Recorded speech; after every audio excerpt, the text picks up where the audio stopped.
I got a cool comparison today with 3 different trucks. Got the Powerboost, the 2.7, and the 5.0. Purpose of this video is just kind of feeling highway fuel economy loop, 18-mile loop, I typically do with these guys here. I'm going to thank Bob Maxxey Ford in Howell, Michigan, and Josh. He's one of the sales guys here I've worked with and bought vehicles from in the past. And they're letting me do the review on this and kind of compare the 3 different offerings for these engines. All right, let's do a little cold start now of the 2.7 truck. This is the second video of a 3-video series. Still pretty quiet. So this being an XLT, this is the sport appearance package. So you get the different colored grille, different shaped hood, little different rims. There's also another cool trick you get with this truck. Dual exhaust on a 2.7 liter. Very cool. I like that. Definitely gives it a little added touch of sportiness. Got your standard leaf pack, which is the 1 leaf with the overload. No ride height sensors, standard dampeners. Let's see the interior of this thing. Now this is what's interesting. You don't see many XLTs with a leather interior, and you get it with the sport appearance. And I got to look at the window sticker, which we'll check out here in a second. But now let's look at the payload. 1,441 pounds, but this is a 6,600 GVW truck. So this truck technically has a curb weight potential up to 700 pounds less than the Powerboost truck. So you don't have the Bang & Olufsen Unleashed speakers. So you can see you don't have the headrest, speakers on the roof, and you only have your standard speaker in the corner there, not the 2. Little different leather, little different stitching. Now let's compare the inside. Start this up. So this is just standard heated seat, not heated and cooled. I also don't think we're going to see a heated steering wheel. Nope, I don't see that. So as far as soft touch on the dash, so this is going to be your standard XLT covering of your dash. Just more of your standard, I don't know, like a composite plastic design. You also get the black flag on the side instead of the aluminum colors. That's kind of neat, kind of sporty. Seat wise, so right off the bat, what I can say is seat feels a little firmer, I have to say, but not uncomfortable, just a little firmer. So you still have both your dual glove boxes, both look the same, work the same. This is 12 volt on the non-Powerboost version. The Powerboost, this was 120 volt, not 12 volt. Just my preference, but I actually kind of like the interior of this being like more blacked out, and the color of this is more of a sporty feel. Just kind of depends on what you're after. This still has the fold down shifter as well, but you don't have the center console that folds down for the workstation. With the XLT, you don't get the cover that goes over that. But what's funny to me is now I've had 3 trucks with this style of center console. I've never even used really the cover anyhow. So in my mind, I don't mind it being open.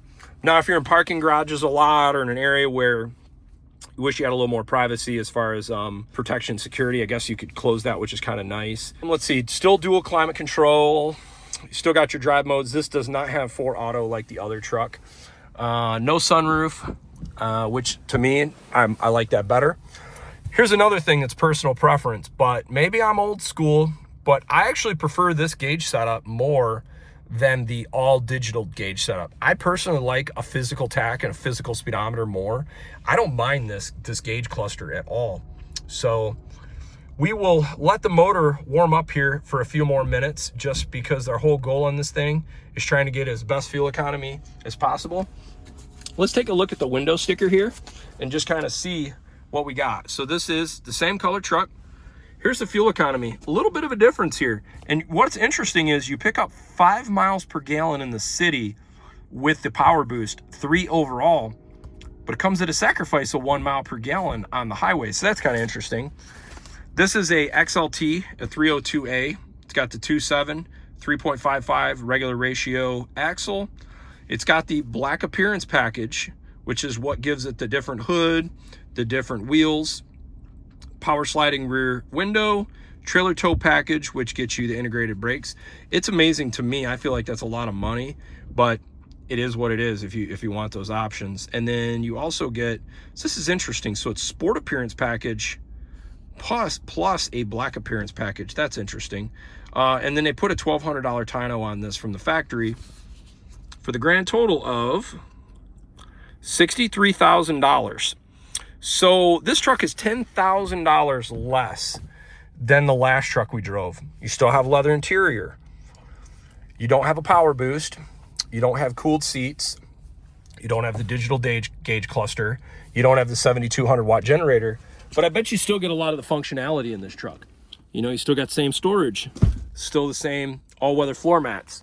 Now you don't get, obviously, heated rear seats back here. This is still a really nice truck. It's also a lot of money too for a standard half ton. Letting the motor warm up now for close to 5 minutes. It's 41 degrees out. Just a few minutes after we drove the other truck. Gonna reset our tripometer here and gonna reset our fuel economy. Let's get on the road here. Kind of compare these two trucks. Got the drive mode. Both of them were in eco mode. It's been a minute since I've been in a 2.7, and the last one was my 21 2.7.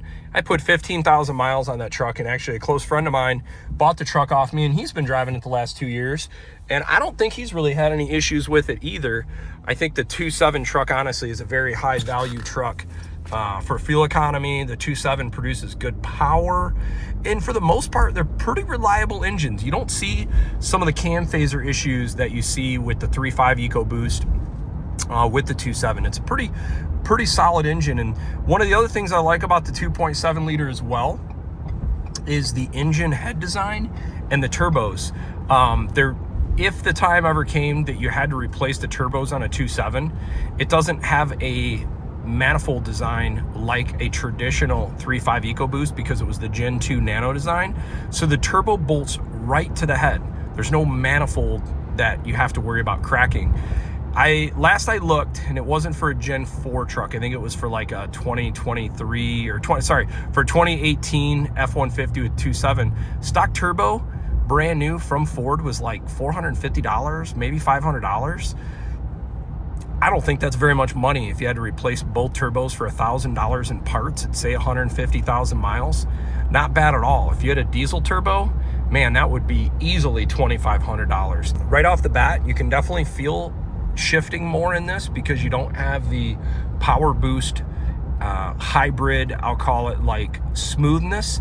So you don't, it is a little more I don't know if I want to say less refined, but it's just not as smooth as the Powerboost. Something to keep in mind as I'm saying this though, that Powerboost was a demo truck and had 5,000 miles. Could be fully broken in. Transmission strategy is pretty dialed in, whereas this truck is literally got 42 miles on it. So it's probably not as obviously broken in, and it's still learning and the transmission strategy. Sitting in an idle, man, it's still pretty dead in the hands. Pedal feel, brake feel, steering feel, very similar. I'm not seeing much difference there. Steering feels just as light. The pedal feel, I did notice. I'm gonna turn the seat heater off because it's pretty warm. The pedal feel I did notice in the Powerboost was really good.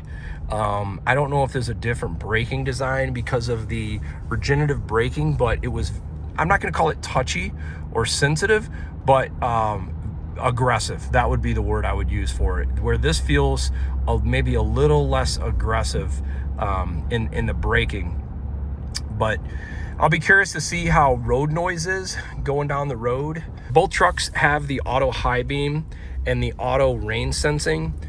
This is the kind of features that I love that Ford put in the new generation F-150 is kind of standard at like an XLT 302 and above, that you get auto high beam, LED headlights, auto rain sensing, windshield wipers. That's a lot of value, and I think people appreciate that stuff now, and especially when companies like Toyota just include it on every single trim package. It's good to see that the domestic OEMs are starting to add some of those features as well. Okay, same part of the highway is the Powerboost for fuel economy. Kind of looking right now, and they both do really good in this stretch. A little bit downhill right now at the moment. Man, it's like about 25, 26 right there. Not bad. This is definitely a difference right here between the Powerboost and the 2.7 is deceleration. You'd be regenerative braking the whole time and you'd just be watching your fuel economy go up drastically. So for the next acceleration, you've built a little battery power up for acceleration where you're not able to take advantage of that power loss with the non-power boost. But I'm still really impressed so far with the fuel economy that this 2.7 liter truck is getting. You can definitely feel the shifting, like I mentioned before, a little bit more than the power boost, but it's not abrupt or not smooth. You can just feel it, which is not a big deal.